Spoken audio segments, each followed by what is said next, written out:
Hello and welcome to another fortnightly games news roundup. I'm MCKENZEE and joining me once again is the fabulous Mark Santamartino. Hello, welcome back. Fabulous. Thanks, MCKENZEE. Thanks for having me back.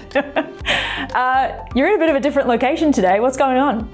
I am. I normally am a politics reporter, so I'm actually at Victoria's State Parliament. But, put all that aside, who cares about politics when Grand Theft Auto is here to be spoken about? Exactly. It's been a massive week for GTA, so I think we shouldn't waste any more time and we should just get into it. Kicking off with the most important thing, this morning the extended look at GTA 6 dropped on Netflix. It arrived at 5 a.m. if you're in Australia, I guess 3 a.m. if you're in Perth. Sorry, guys. And yeah, just basically gave us an in-depth, extended look at what we can expect from GTA 6, including cutscenes and gameplay. What did you think? I mean, it looks pretty incredible overall, I must say. Like, the graphics were insane. There's so much detail here. But as someone who hasn't really played very much GTA, how does this differ to the other games? Like, does it look like it's going to be bigger and better than ever? I mean, I don't think it's going to be bigger and better than other GTAs. I think it's going to be bigger and better than any video game we've ever seen before. I mean, I haven't finished a Grand Theft Auto since Vice City when I was a teenager and much more enthusiastic about mowing people down in random cars that I had stolen. However, something about Grand Theft Auto 6 seems really special. We know they've been working on it for more than a decade. I was a little upset this morning when my 3-month-old child woke me up at 4:30 because he was hungry. And then I remembered, hold on, perfect. I'm going to watch this on Netflix as it debuts. And what a showing. 27 minutes of just like a mind-boggling level of detail that is not just looking good, but the interactions with the NPCs were off the charts, right? Is that how you felt as well? Yeah, I mean, initially I was like, okay, it looks like GTA, but then as you sort of watch, you realize how much just attention to detail they've put into this. Just the environments, the way that the NPCs were interacting with you as a character. Like, this world is really just fleshed out and feels like a real city, and it was behaving that way as well. So, I think this is going to be insane. I think it's definitely hyped up a lot of people even more, potentially. I mean, I don't know that people could get even more hyped for this game, but if you're a fan and you've been looking forward to this extended look is definitely going to keep you hyped up, I think. I was one of those awful people saying there is no way I'm going to pre-order Grand Theft Auto 6 until I see gameplay. And as soon as I saw gameplay this morning, I was like, I'm buying the expensive version. Give me the $160 option. I want everything available because I think the one thing with Grand Theft Autos that have never really gelled with me has more so been the main characters. I didn't really like Nico in Grand Theft Auto 4, but I love what they're doing here with Jason and Lucia to do this Bonnie and Clyde sort of boyfriend-girlfriend on the run from the law. Seems like just an incredible storytelling vehicle. And I think the way that they showed us just the crazy different looking NPCs, each seemingly with their own style, their own character, their own personality. If Rockstar can nail the storytelling here, it'll be a perfect game. We already know that from a size perspective, a scale perspective, we haven't seen anything like this since Red Dead Redemption 2, another Rockstar game, which was very dense but very small because it was like the Wild West of America. To scale that up to a level of a city, if they're able to achieve it, would be pretty incredible considering what we've been shown is running on a base PlayStation 5. You don't need a PlayStation 5 Pro to see it like this. 30 frames a second will annoy some people, but as long as it's stable and it looked stable, I think it's going to be a pretty remarkable. Like, how are you not going to buy this game? Everyone's going to be talking about it. It's kind of like you have to be in it, right? We're going to all have FOMO if we don't. Oh, so much FOMO. And I think you can start to see why this is going to be such a big game in terms of like gigabyte size as well, just with all of the little details that they had. A lot of games will reuse their NPC models as you kind of go around the world, but it did look like pretty much every NPC was an individual model. I don't know if that's true, but it certainly looked that way. Yeah. I mean, Some other reporters from gaming outlets have actually visited Rockstar before this showing, and they were given a bit more of an in-depth look at that. And apparently all of them are handcrafted. So I'm sure we will see some duplication, but they were very proud, apparently, of the level of detail that they've put into these NPCs. Fingers crossed that can be borne out over a potentially 80-plus hour campaign. We'll see if there's anything that pops up. But I've just been shocked by how good it looks. I love Lucia and Jason. I think seeing the variety of different people they interact with to, what looks like the older couple that's on, a rooftop bar deck overlooking Vice City versus, the grungy drug den versus the car chase where those cop cars were flipping like they were out of a Hollywood movie. It was just so cool to see in action. And I just can't wait for November 19. It feels so far away still. It'll be here before we know it. Yeah. And I guess, thankfully, the other GTA news this week was all about the leaks. It doesn't seem to have impacted this preview as of yet. It's still very fresh. But I guess in case those of you watching have not caught up on the news, August 20th, there were reports of GTA gameplay leaks that came out online. There was a group or individual, we don't know, calling themselves CyberLeak, dropped videos of alleged gameplay, the full game map, and even a video of the game's new protagonist, Jason, shooting the word leak into a wall, sort of suggesting that they did indeed have a playable version of the game. Coming out with these leaks as well was a bit of a message regarding consumer rights. They included 3 commandments that they wanted publishers to follow, which pretty much included the end of digital pre-orders, paid add-ons that merely unlock single-player material already contained in a game, and the permanent loss of single-player content when a publisher shuts down its servers. They were also pushing a cryptocurrency and encouraging people to use that to vote on what leak to release next. Take-Two Interactive have been doing what they can to find the source of the leak. They've actually gone so far as to subpoenaing both Discord and Microsoft, trying to find whoever this is. I think as of recording, we still don't know who the leaker is. But I think leading up to this Netflix preview, there was a bit of a debate about whether this leak would have a bit of an impact. I think perhaps the Netflix preview has kind of pushed all of that out of the way. I didn't actually look at the leaks. I didn't want to support what they were doing. But, what's your opinion, Mark? Do you think that these leaks have had an impact, or do you think this Netflix thing has just totally squashed that?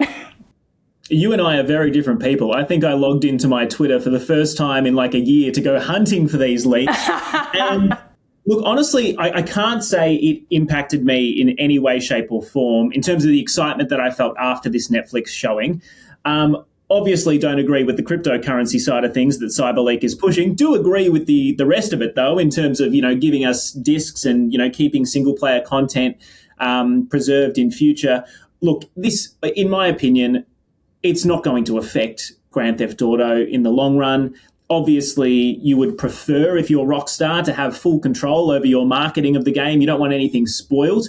If this person does have the full game and then they start putting, videos of the ending out there, maybe that's a little bit worse for them. But I don't think it's going to stop anyone actually buying the game. I feel like it's the biggest name in video games and in entertainment for a reason, and it's going to make a lot of money. But yeah, I must say, I think the advent of AI has actually helped Rockstar too, because a lot of people were generating clips from existing trailer footage, and it became so hard to know what was this leak versus what was AI generated. And so, yeah, I don't think the leaks have had as big of an impact as people may assume. Yeah, I don't think so either. I saw an article talking about how this affects the developers more than it does, the big company of Rockstar. These people have been working for 10 plus years on this game, working really hard. They want to show it in its best light. And then, you've got someone just dropping things that, like, we don't even know if they're real. We don't know if it's the level of where the game is at or how it's going to be in November. So I think, this kind of vigilante justice style of dropping leaks is not really maybe having as much of an impact as they wanted it to have. It's just affecting the people who work at Rockstar, basically. Yeah, well, for now, let's see. I mean, threatened to release the entire game and do other much more nasty things. So we'll keep you up to date as to how this one ultimately plays out over the next couple of months. But I can't really see it impacting most people who want to play it on a PlayStation and an Xbox when it comes out in November. Yep. Well, speaking of PlayStation and Xbox, we've had two kind of varying sides of the diskless debate come out this week. First of all was the PlayStation boycott, which was essentially a bunch of players agreeing to sign out of their PlayStation accounts and unplug their consoles as a protest against the company's decision to go diskless in 2028. Initially, it was going to be August 23rd to August 30th, but it's actually come out that they're going to be doing this protest indefinitely, basically until PlayStation reverse that decision. I'm not sure that it's going to have the effect they think it is. I don't know how many people are participating in this protest. But, PlayStation's only response so far has been a bit of a passive-aggressive email in people's inboxes, basically I don't think that email necessarily was in response to this boycott. I think they were just timing, it's just bad timing. But look, I feel like PlayStation just continues to shoot itself in the foot in regards to this. Clearly they thought they needed to clear the air, but effectively they've sent people an email saying, hey, just a reminder, you don't own anything you buy from our store, you just own the license, which is like a mind-boggling thing to come out and confirm. Yeah. Maybe from a legal standpoint they had to, but I think that's just going to add fuel to this fire. And then on the flip side, which I'm sure you're about to just talk about with Xbox, they've come out with a much better way of probably doing the same thing. You run us through the details. Yeah, sure. As we we're about to say, disc to digital officially announced for Xbox, which essentially will allow gamers to create a digital license from the physical copies of games that they own. I think their official statement sort of says it the best. So this is from Xbox. As technology devices and distribution continue to evolve, preserving access to the games people own matters more than ever. Players can claim a digital entitlement by inserting a supported disc into an Xbox One or Xbox Series X console and launching the game. Once the entitlement is claimed, you can experience the benefits of digital, including Xbox Play Anywhere and Xbox Cloud Gaming. So essentially turning your disc into a digital copy of a game, I guess. Yeah. On the surface of that is awesome, right? I reckon that's something that people have been wanting for years. I know certainly I've been wanting for years. Swapping discs out when you do eventually experience the awesomeness of digital, just being able to jump between them is... it's so much more convenient when you do have that digital code, but we just don't want to lose access to what we had on a disc. So big tick for Microsoft. This is an incredible system that they've put together. I suppose the fine print here is that they're probably doing this because, like PlayStation, next generation is going to be all digital, no discs. So they're saying, well, whatever you had before, you'll still be able to play, but it'll have to be digital on the next console. So it's interesting because you've got two companies essentially doing the same thing, but one is getting a lot more hate than the other, for good reason, in my opinion. But Xbox has clearly found something to soften the blow. Yeah, essentially it's just PlayStation and Xbox coming at two different approaches to the same issue. But as of right now, I think Xbox is coming out on top. Absolutely, they are. But we'll see. Obviously, PlayStation have so many more users out in the world, so we'll see if that actually harms the sales of the PlayStation 6 and helps the ones for Xbox 720 or whatever they bring out next. Yeah, I don't know what it's going to be called. All right, let's turn to something a little bit more positive. We've had Gamescom this week as well. Big week in gaming, so many things. There's been plenty of announcements, but I think the biggest one, if you are a Witcher fan, is that we are getting Witcher 3 Remastered and a brand new DLC next year in 2027. I am a huge Witcher fan, so this has got me incredibly excited, particularly because the remaster is free if you already own the game. Yeah, I can't wait to get my hands on this. I've already replayed it many times, but let's go again. Why not? Yeah, I couldn't agree more. I think the fact that it's free is a massive win. And I think, for fans like you, knowing that there's more, it's crazy to think that they're making DLC for a game that is more than a decade old. Yeah. I kind of love that because it is such a big thing. It's like, a game has become a platform in a way. And it sounds like The Witcher 4, which also looks awesome and has been confirmed, I think, for 2028 at this point, is still going to be a little while away. So I think to keep fans happy, having that expansion is great. And then, hopefully we get some hints in that expansion as to how it's going to transition from Geralt to Ciri. So I don't know. I think it's all great from CD Projekt Red. Obviously, The Witcher ran like trash on the Switch when it was ported there.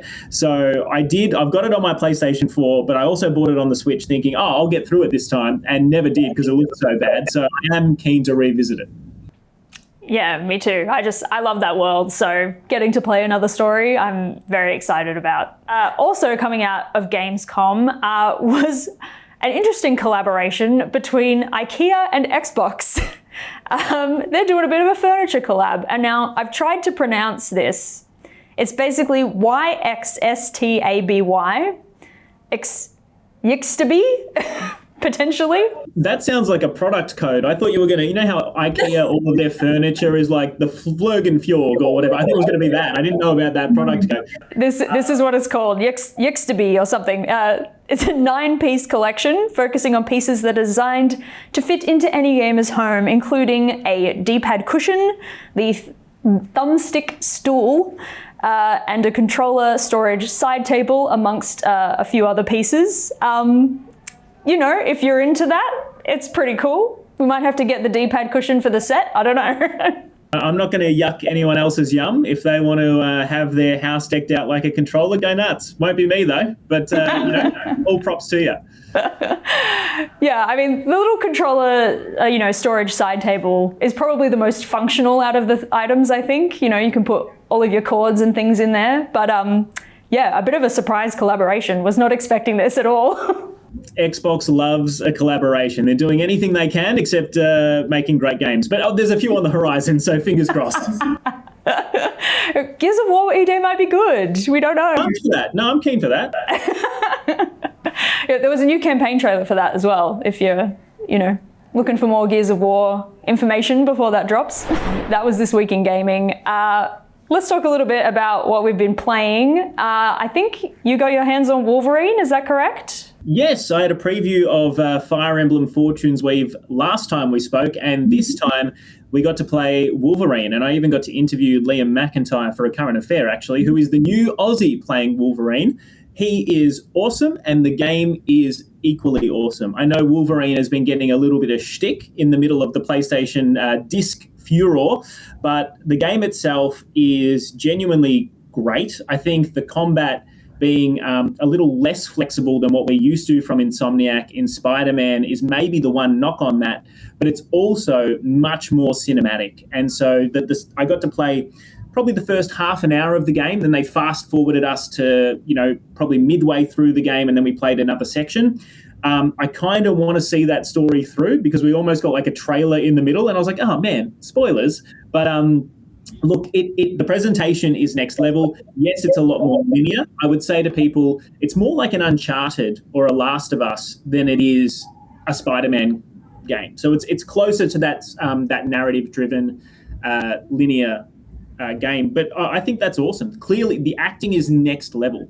And if you know the name Troy Baker, who is like, the god of video game actors, he plays, I'm not going to spoil it, but Nathaniel Essex in this game. And he is just shaping up to be an awesome villain. So, yeah, I'm really excited. And that comes out in a couple of weeks. Yeah, it does. Very, very soon in September. What have you been playing, Mackenzie? So I finally got to jump into Big Walk. Tell me all about it. I was talking about it last time.